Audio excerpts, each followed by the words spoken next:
wannan kai na yaza wallahi yau rana ta ba shi bulo wannan kai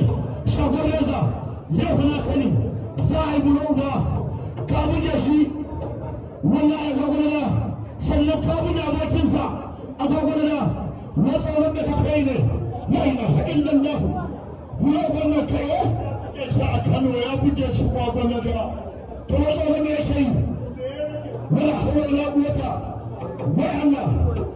ai kullum ne naga an yi tashi da mura uban nan kai naga an yi tashi gude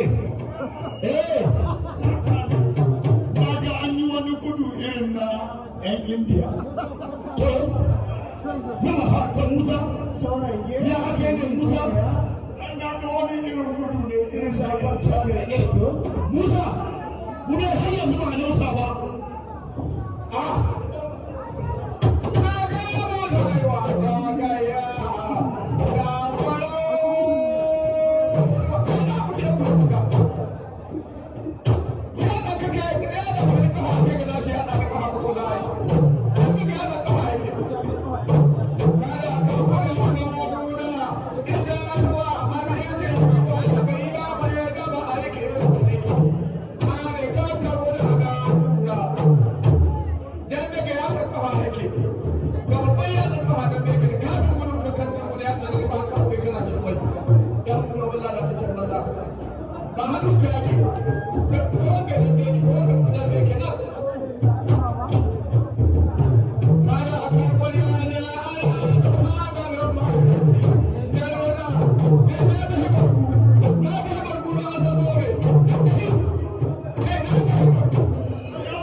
Allah ka tsaya